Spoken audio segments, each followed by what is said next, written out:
Welcome to Understand All. I'm your host, Aslekeir Gairleif, and today we're embarking on a fascinating journey into the world of Georgism. So buckle up, get ready to have your mind expanded, and let's dive right in. Imagine for a moment a world where the value of land belongs to everyone.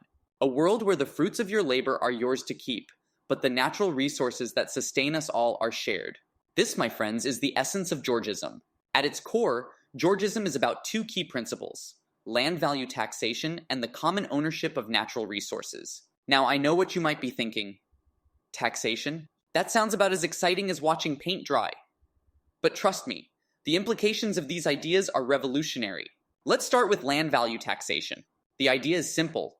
Instead of taxing the value of what's built on land, like houses or businesses, we tax the value of the land itself. Why? Because land is a unique factor of production. As the famous economist Mark Twain once quipped, "Buy land, they're not making it anymore."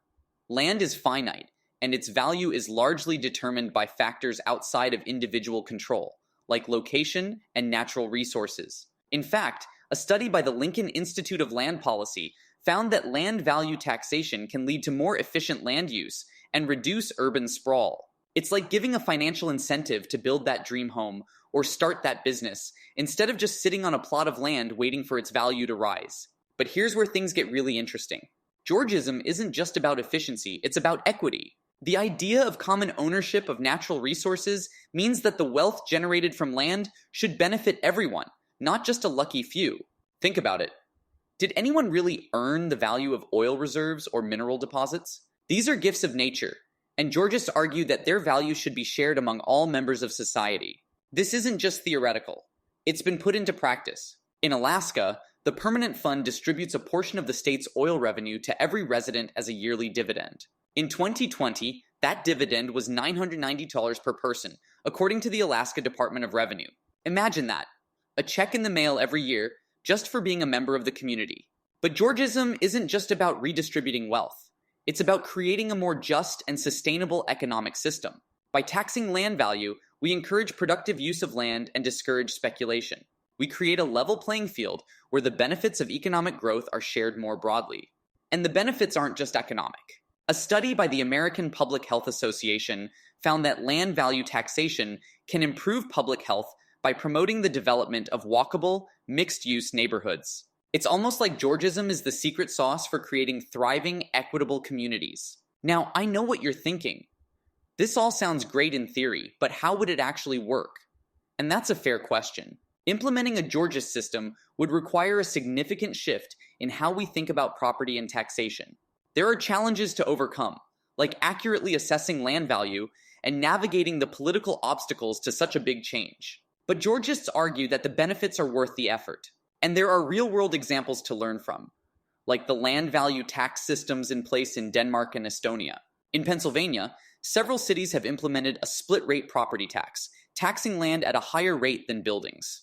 And the results are promising. In Harrisburg, the split-rate tax led to a 70% increase in building permits in just the first year, according to the Center for the Study of Economics. But Georgism isn't just about land.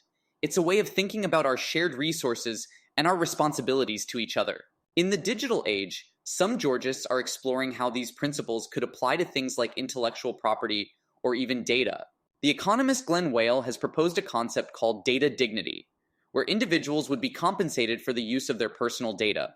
It's a Georgist idea for the 21st century, recognizing the value that we all contribute to the digital economy. As we grapple with issues like wealth inequality and environmental sustainability, Georgist ideas offer a compelling vision for a way forward. They challenge us to think differently about the common resources that sustain us, and to imagine a world where the benefits of progress are shared more equitably. But Georgism isn't without its critics. Some argue that it's unfair to landowners, or that it's impractical to implement. Others question whether land value can be accurately separated from the value of improvements. These are important considerations, and Georgists have proposed various solutions, like gradually phasing in land value taxes or using advanced assessment techniques. Ultimately, the transition to a Georgist system would require careful design and political will. But the potential benefits are hard to ignore. A study by the Henry George Foundation found that a land value tax could potentially replace all other taxes in the UK. while still generating enough revenue to fund public services.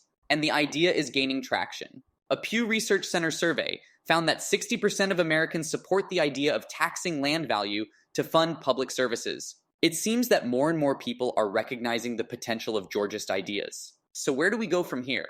Well, the first step is education, learning about Georgist principles, exploring the successful examples of land value taxation around the world, and imagining how these ideas could shape our future. But it's not just about individual learning. It's about sparking a broader conversation. Imagine if Georgist ideas were discussed in every economics class, debated in every city council meeting, and considered in every discussion about tax reform. The potential is immense. A world where the value of natural resources is shared for the benefit of all, where productive enterprise is rewarded, and where the playing field is leveled for everyone. It's a vision worth exploring, and Georgism offers a compelling roadmap to get there. So let's keep learning, keep imagining, and keep pushing for a more just, sustainable, and prosperous future. And that's our deep dive into the fascinating world of Georgism. I hope this journey has sparked your curiosity and given you a new lens through which to view our economic systems. Remember, the ideas we've explored today aren't just abstract theories.